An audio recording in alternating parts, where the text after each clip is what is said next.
Welcome to The Power and the Pain, where your past isn't your prison. It's the fuel for your purpose. I'm Greg Pease, combat veteran, NLP trainer, and your guide to turn trauma into triumph. And I'm Catherine, truth teller, mirror holder, and voice for the breakthrough hiding in your breakdown. This is The Power and the Pain. Let's go.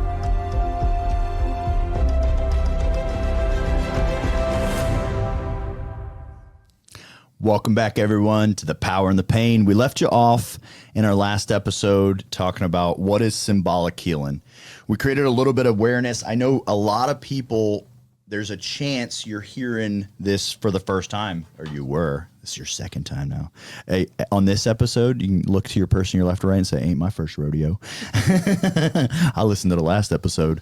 So we talked about like what is symbolic healing. We created a little bit of awareness for it. And if you didn't catch last week, in one sentence in short, we are creating, symbolic healing is creating an experience that by going through the experience, you accidentally lose some of your trauma.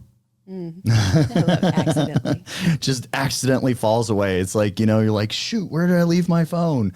It's all gone now. It's you left it there. So symbolic healing, we're going through an experience and consciously you're paying attention to the thing that you're doing. Last week we talked about writing a song, doing breath work, walking across 1,200-degree coals. You're kind of using your mind to pay attention to that thing. While your mind is paying attention to that thing, symbolic healing is things were sequenced in a way that your unconscious mind is able to pay attention to something else. So your conscious mind is completely and totally occupied, and so the unconscious mind does the healing for you. I know it sounds crazy for some people, like, just does the healing for me. Before you had the trauma, you didn't have it. Your unconscious mind put it there for you. Like, did you ever consciously say, okay, 3 years old, mom did this to me, I'm storing this one. Later on in life, when someone does this thing, I'm going to yell. You unconsciously stored it. I'm going to suggest if we want to get rid of it, we have to unconsciously get rid of it. I like to share that, like, all of our trauma only exists in our memories, with the exception of if you're traumatized in this very second. If so, listen, take massive action, do what you need to do. Literally, protect yourself, stand up. But in this very second while you're listening to it, if actions of traumatization are not going on right now, all of your trauma only exists in your memories. We all know this, okay, fine. And we're like, yeah, so? Well, if they do an autopsy, they can't hand anyone your memories. What are your memories? By the way, that's where all your trauma is. You just agreed with me. What's your trauma? Where is it? We are literally unconscious of it. If we're going to heal it, I think we got to heal it unconsciously. Symbolic healing, we're going through this conscious experience, and then in the background, we're unconsciously processing something that happened with us. We talked a little bit about firewalking last week, and this week we're going to dive in a little bit into breath work. I have had three. Definitely at least 3. I might be up to 4, so like We can increase that number. Right. We will. We just talked about that. We will. Yeah. I've had 3 experiences with breath work. Yeah. And let me say this for the listener. I got to put a label on this for the listeners. If you're anything like me. So last week, some of you might have heard symbolic healing for the first time. Some of you are literally hearing the words breath work for the first time right now. Once upon a time, I heard it for the first time. I was at a retreat and I knew we were going to do breath work. Now, if you're anything like me and you're hearing this for the first time, when they said we were going to do breath work, I thought we would sit in some type of comfortable position. I thought we would close our eyes and I thought we would take a deep breath in and a deep breath out. And then I thought we would repeat that. But the experience was a little bit different. You want to tell us about your experience? The first time I went through, well, you know what? So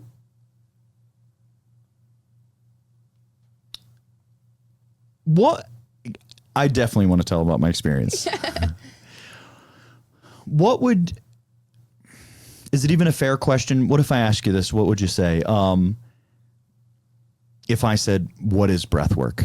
I feel like this is probably a brutal question to ask, but let me put it on you. And Yeah. okay. So I look at like what you described of the deep breath in, deep breath out with your eyes closed, like that would be more like a breathing practice, you know? Yes. And I think that those are great. And they can, the beautiful thing about the tool of breath is that we carry it with us everywhere we go. So we have it right now. You're probably doing it right now. You're probably doing it.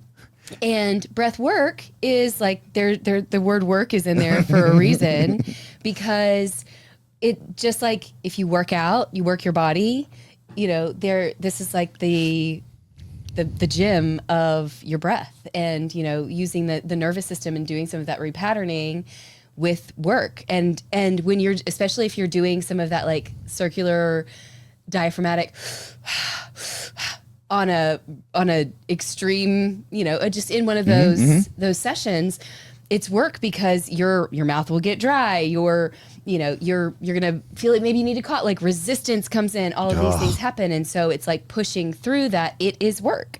And I'll often say that like in the, you know, kind of in the first like 12 to 15 minutes of a session, because you have to physically, consciously do the breath pattern until you get to the point of, there's something called transient hypofrontality, where you're kind of like in trance. You go into a trance state, and that's when it allows, you know, that the rest to happen. But you get to consciously decide to go there. Yes. And see, I don't know behind the scenes. So I've had breath work, and you guys are going to get to hear my experience here in a minute. You can tell in my tonality, I got a story to share with you. I don't know the magic behind the curtain on breathwork. I just had the experience. So I'm just going to share from the experience lens. All the same, Catherine doesn't know the magic behind the curtain on the firewalk, and she just had the experience. Yeah. And like something that, like where my mind goes to, and because I don't know what's going on behind the scene, right? But like literally when we talk about symbolic healing, like think about that. Like if I am afraid, or if I have to run away from something, or if I'm very relaxed, all three of those have a different oppo in my breath. Temp oppo. Tempo. Tempo, yeah. Golly, I was like, that word didn't sound right. It's not right. They all have a different tempo. All three of those breaths have it. And I don't know the magic, but like I can just imagine. Like she knows the magic behind the curtain, so she's like, I'm going to put them in this tempo because that's going to trigger this neurology. And naturally it's going to trigger that neurology. If I'm breathing heavy, my neurology says, oh man, we're getting away from something, or, you know, whatever it would say. But going back into that and then creating the awareness again, like you have to consciously keep taking the next breath. And because in symbolic healing, the word hard is just not a fair word, or the word challenging is just not a fair word. I'm going to use it anyway.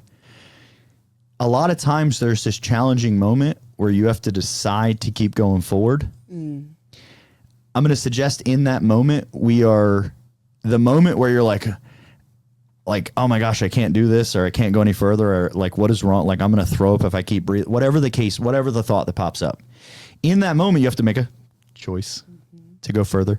And if you make that choice, like it's going to use every piece of bandwidth you have in your conscious mind.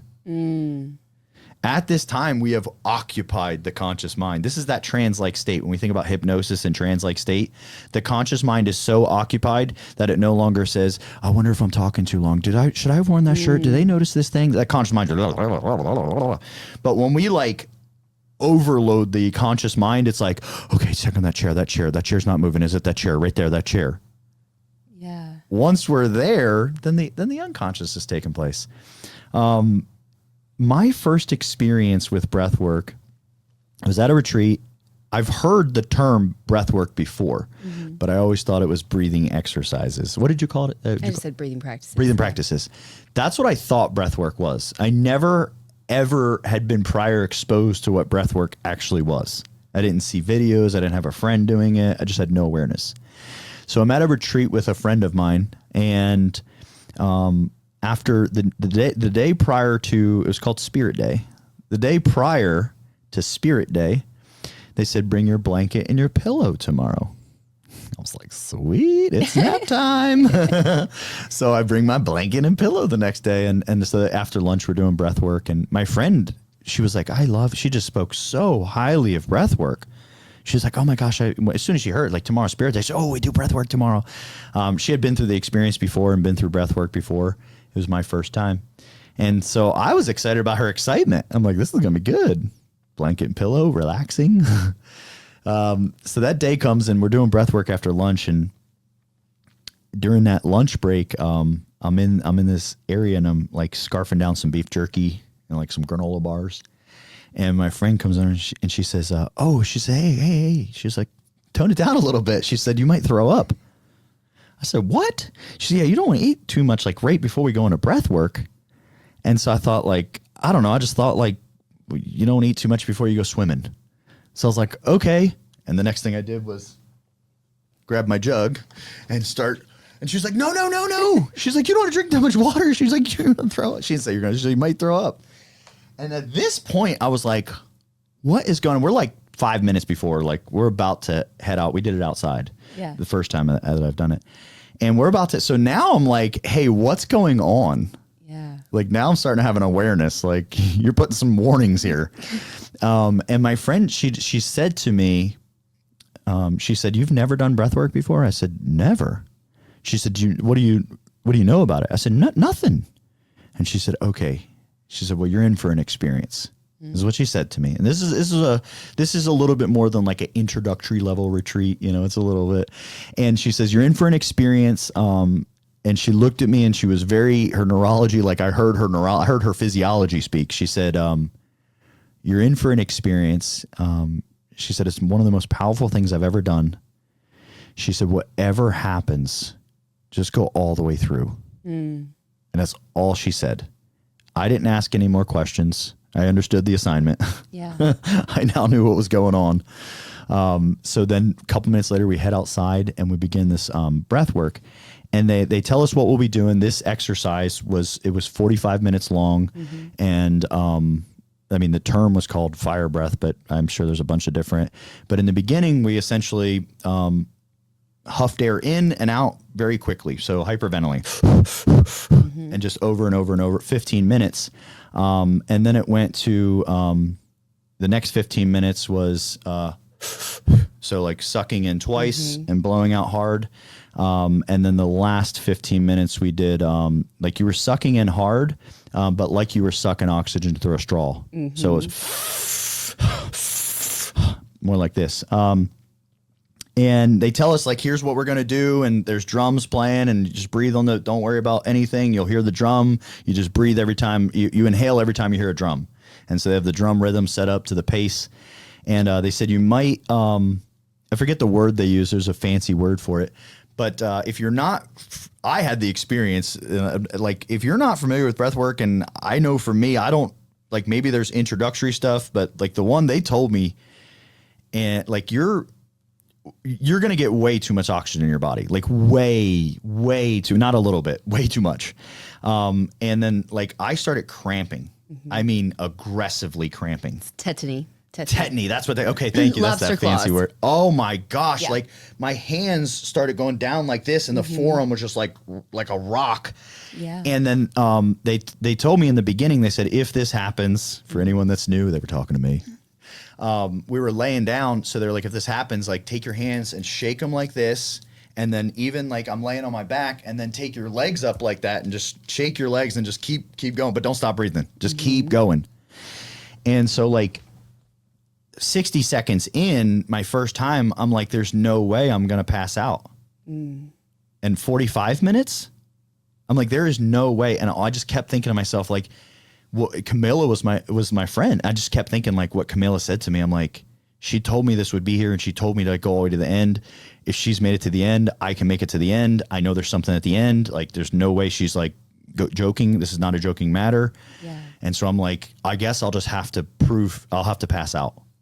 So like I literally thought to myself, like I thought there's no way I'll make it through. I'm going to have to pass out, but I'll pass out so that I can like, that's my evidence. Like I went all in. That's like in my mind, I just keep playing this. And eventually I don't know how long it is because they're 15-minute cycles. It was more than 15 minutes in, maybe around 30. I don't know, but it was definitely it was not 5 minutes in. It was much more than 50. Eventually I get into a rhythm. Yeah. That state you were talking about. Yeah. And it was like, I remember being conscious of like, I'm just sucking air down. And I'm like, it was like I was totally calm. Yeah. It was like I was aware of what I was doing, but there was no, it was like, yeah, this is how you breathe. Yeah. I finished the exit. Now, mind you, I do have this like semi out of, like, I'm aware that I'm breathing, but there's no downloads at this time. I'm just so excited I can do it. I'm like, I'm going to make it all the way through and still be awake. And then when we finish the exercise, they give us time to ourselves outside. And so they just walk away. And they tell you, you can sit up, but make sure they gave us instructions like, don't stand up and walk around yet. And they said, it's probably better to stay laying down for a couple minutes. You can sit up. And as soon as I got done, I was like, well, I want to sit up. So I sat right up, and I don't know if blood flow or things changed. I don't know. And like, it's hard to put into words. Like, I'm going to do my best to use words to share my experience with you guys. I wouldn't pay as much attention to the words I use as much as just seeing the experience I had. When I sat up, I felt great, high as shit from oxygen. I literally are like tingly. It felt, I felt great. Like it was like a dopamine feeling in my body. And I'm just sitting there and I know where I'm at. I'm conscious of me. I'm conscious of where I am. I know where this started. I know I'm outside. I can see the trees, the clouds. And I'm just sitting there for a minute and just looking up in the clouds, and my mind had to be thinking of something, but I don't remember. I just remember just like kind of being in a trance. And it's not but like seconds later,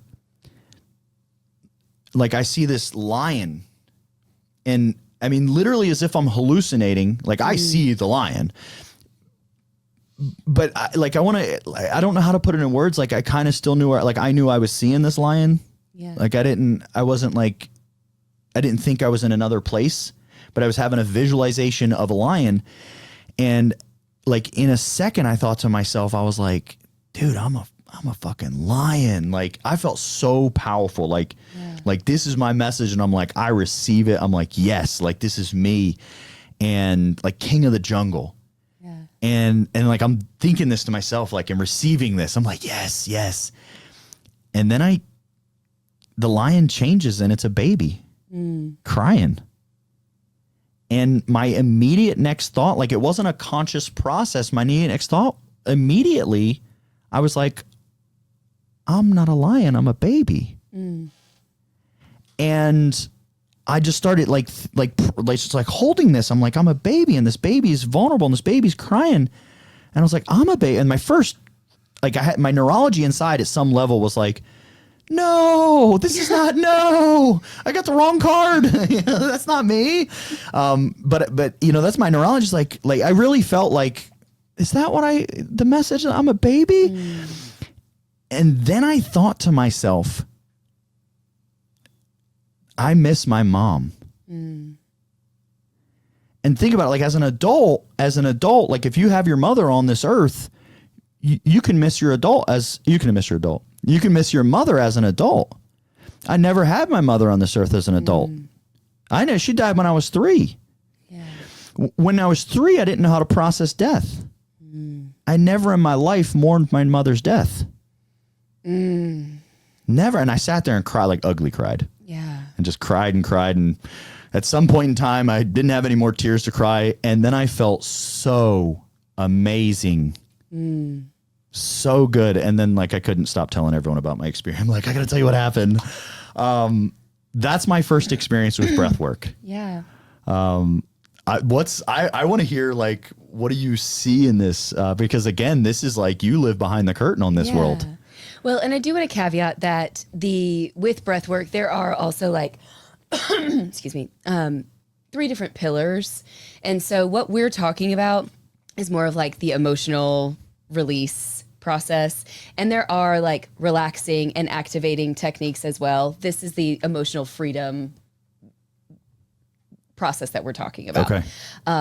So that's more of like the journey, the experience. You know, there are activating techniques where you can do the in the morning to get ready, and it's like a shot of coffee, you know. So that is a separate practice from doing this, where we're kind of going into a longer journey to allow those emotions to come up.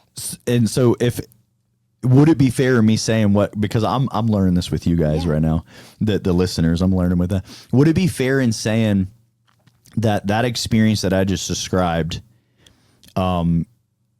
it sounds like there's multiple ways in which breath work can be done and what breath work is doing. Would that be accurate? Or? Yeah. So there are, we could do, for example, there's a dynamic breathwork practice that you could do, that you could do as many push-ups as you could do in 30 seconds. And then you could do this dynamic breathwork practice and do as many push-ups as you can do in 30 seconds and very likely double what you did the first time, just because you're oxygenate, you're doing that. But it's also, we are purposefully in that state, putting you in a state of hormesis, which is like the stress release or the stress hormone. We are putting you in that to expand, so that when you're in a stressful situation, talk about the symbolism of it, so that when you're in a stressful situation, you are able to more adapt to it, because you've put your body in this state when you were purposefully doing so. Let's go. Now that's a different experience than the emotional freedom technique, which is more of like the circular diaphragmatic, what I was talking about earlier, is very similar to that that you were talking about in that emotional freedom technique. Yeah. And so in that, what I like to tell people is, first of all, like, you are the captain of the ship. You are the one who is navigating this. I am giving you instruction, but I am not inside your body. I love so if you need to get off the ship, you can. That's the difference in these types of journeys, is that, you know, you can, like with Step Into Your Power, like, I love that, because it absolutely is empowering people to do it, instead of being like, I am telling you what to do and power over. I don't consider myself to be I'm not the expert at this. I consider myself to be like an upperclassman who's done this too, and I've walked through it, so that I can share my experience. But I'm not here to tell you, oh, you should do this, you shouldn't do this. Yeah. Because there's also, you know, we don't know what's going to be each person's individual experience. Literally, we do not know. In the journey. Yeah. And so there can also be journey envy with that, where people are like, I want to do what you did, and I want to release all that, and I want to feel that amazing. I want to be the lion and the baby, and I want to feel all the things. And maybe they do it, but if we're clinging to trying to have an outcome, then it may not happen in that way. And so approaching it from a perspective of, I don't know, but I have a willingness to see what is going to happen with this. And then, you know, my experience when I first did mine, I had a lot of that, those things that came up, and I didn't know what to do with them at first. You know, and so knowing when you go into it, I think it's similar to the fire. Like, is it calling to you to do this? You know, because I don't think that it is for everybody. Right. If you're not willing to, you know, to have these things, like Carl Jung, the if what we resist persists, and, you know, we'll allow it to run our life and call it fate. Oh, this, in doing the breathwork practices, we can allow these unconscious things to become conscious.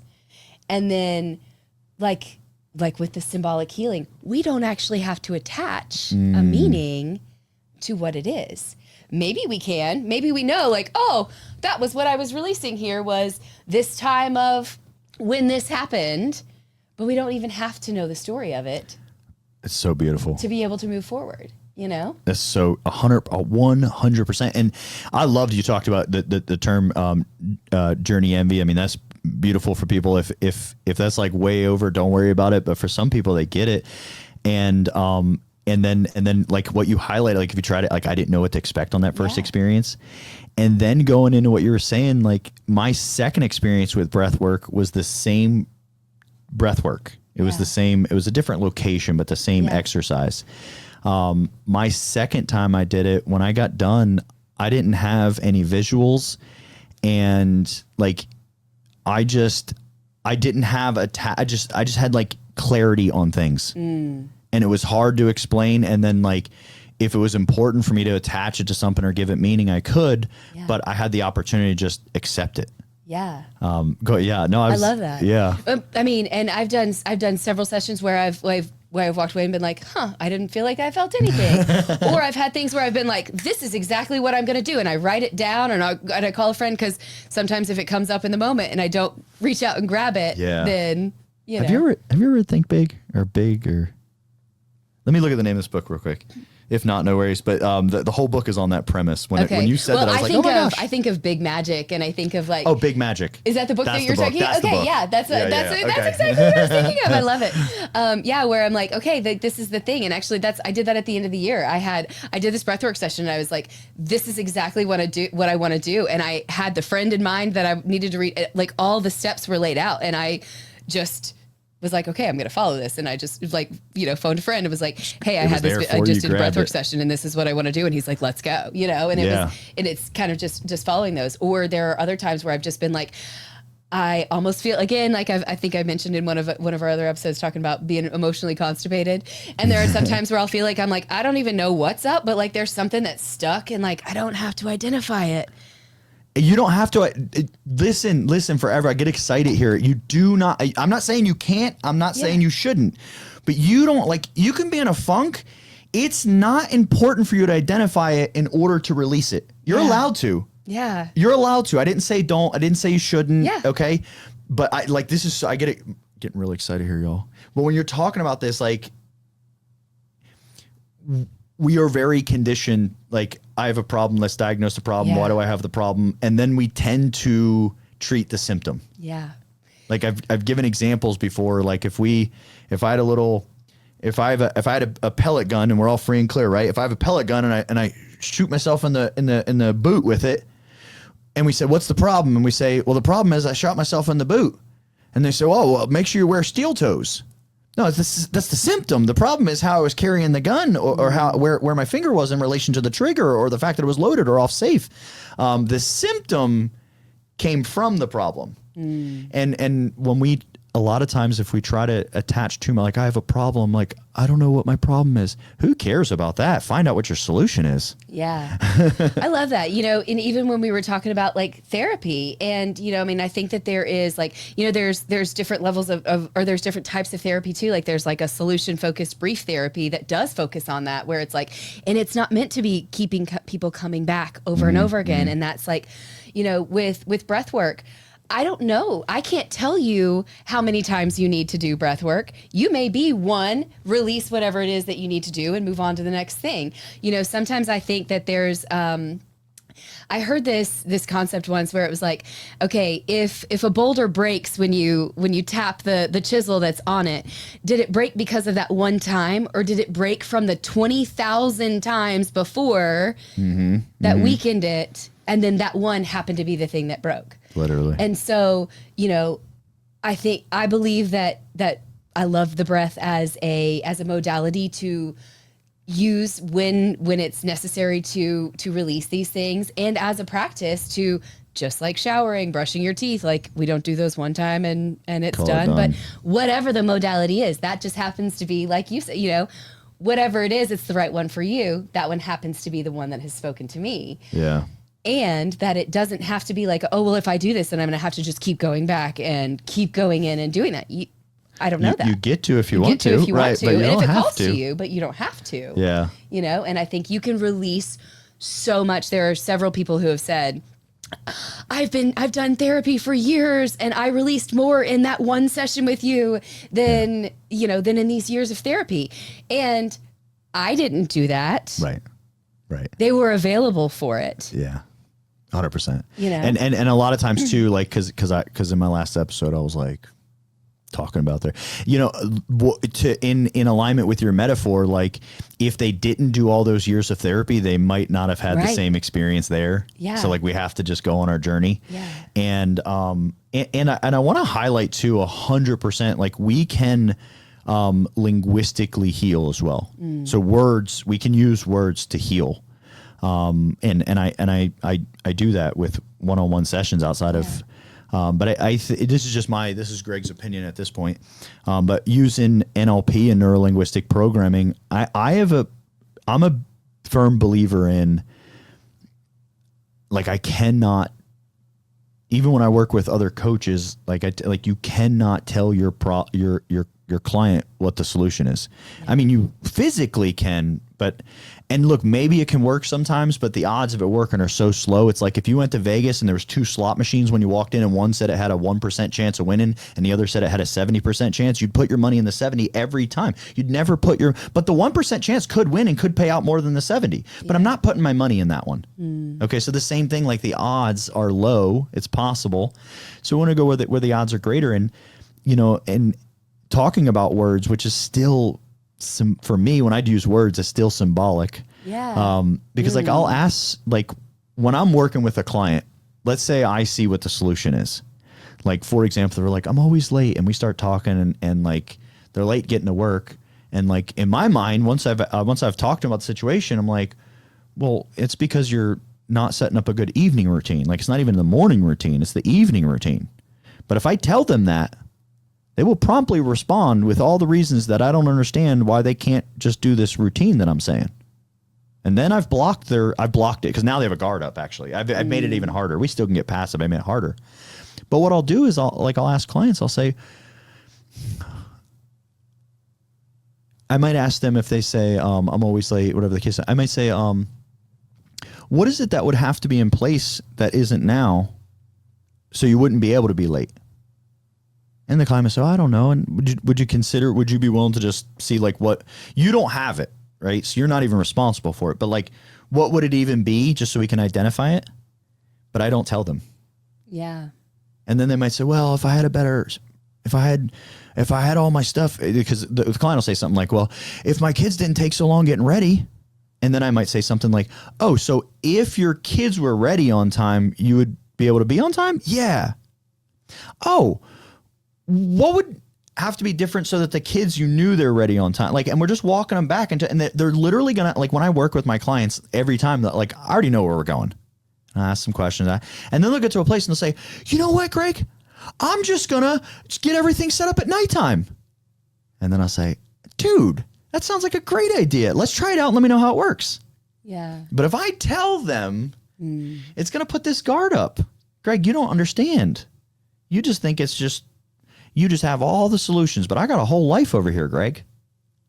But if I can guide them to where they have the discovery in that manner, I bring this up because in that manner, there was no physical experience. It was all linguistic. So we can, linguistically, we can heal. I just want to highlight that because I feel that I shared some energy on the other way. I have, and to share with everyone, I have away from energy. What's away from? Like, I am not a fan for everyone going through their modality. I had to go through a lot of talk therapy even as a child and an adolescent, and then as a to say younger adult. I mean, post-combat deployments, like, go to therapy, and I didn't extract value from it. Listen, the truth is, it was never the therapist. I didn't extract value from it, but because I didn't extract value from it, I then had created an internal energy around talk therapy.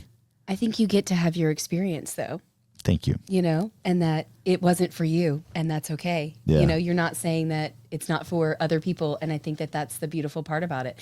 Like, I believe that, even some of the, like, breath work that can bring up something. And so, like, I offer integration for people, because then that's where that linguistic piece, once that stuff comes up, if you don't know how to deal with it, Let's go. That's when having somebody to co-regulate with and to hold that space as you do it yourself. Because again, sometimes it does look like, well, yeah, if we can see the full picture here, you just got to do X, Y, Z.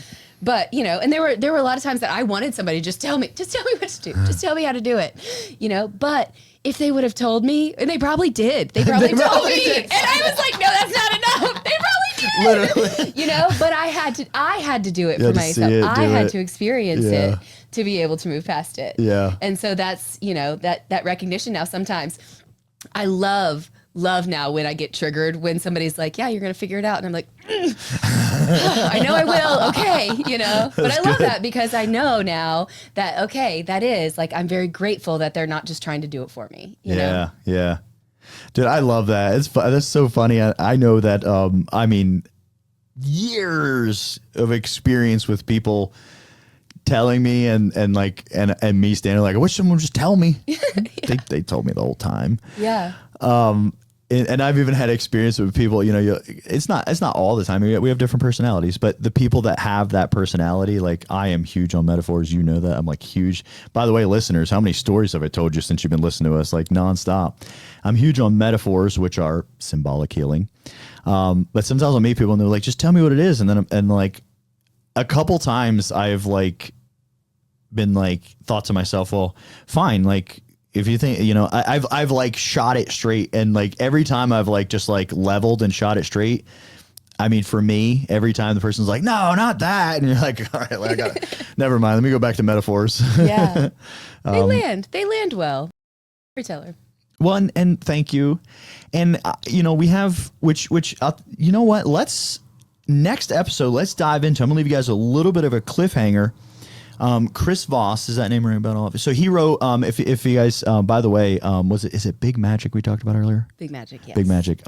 If you guys haven't listened to that Liz book, Gilbert. If you're a creative, you're gonna want to read that book, Big Magic. Yes. So definitely check that one out. Chris Voss, he's written a couple books. Never Split the Difference was a good one. If you're in sales, it's exceptional. Outside of sales, I mean, you can apply it to life, but very sales related. But he has a consulting company called Black Swan Consulting Company. And the name of this company, like he tells this story, I'm gonna butcher it a little bit for the Chris Voss fans out there. Like, you're telling it wrong. A friend one time told him about black swans. Like, they're almost, I don't know if there's but a lot of animals on the earth. Like we know about albino, but I'm not sure the label, but there's like animals that are black, like their nails, their eyes, their beak, everything is black on them. And it's like the opposite of albino. And so someone had talked to him about like a black swan and like telling him like everything's black. And so if you ever seen one, if you ever seen a black chicken, like it's weird looking because like everything is black. There's not a part that's not. The fingernails, the feet, the eyes, the beak, everything. So someone tells him about this and like he thinks they're pulling his leg. So much so that he's like, you're not going to get me to walk in that, you know, down that. So like, no. And like that's it. Period. Yeah. No. Like I'm not even going to get gaslit in this direction. And it was some time later and I forget it. I think he was in another country, but with his own two eyes, he sees a black swan. And so in that moment, he has this like, oh my gosh, aha, back to when like you ain't pulling my leg. And so he called it Black Swan Consulting. And in our house, and we're going to dive deep in this on the next episode. I think you're going to love this. It's just labels. Black Swan's just a label. I get it from Chris Voss. But in a relationship, right? If anyone's been in a relationship for more than like 30 minutes, at some point in time, let's assume your spouse. At some point in time, you will identify something about your spouse that's like, they do this thing, right? And if you guys decide to stay together, you know, you overlook theirs because they're overlooking yours, and you grow together, right? But they're human just like you are, so they have these kinks or icks or whatever we want to call it, things they do. And some of them will notice. And so like for me and my wife, some years back, I don't know how many, like probably close to 10 years ago, like we were, poor is not fair, but like when I say hand to mouth, it's very fair to say like we waited on the check, and when the check come in, the money got spent and there was no money in the account. We didn't have a savings account. We didn't have assets. It didn't exist. And I didn't know about finances, but I was determined that I was going to make it work. And so I didn't understand spreadsheets, and I created a spreadsheet, and every single week, we would sit down to say I'm going to say I made my wife do it. Like, she has free will, but I definitely pressured this to take place. Every 7 days we'd sit down and we would account for every single penny.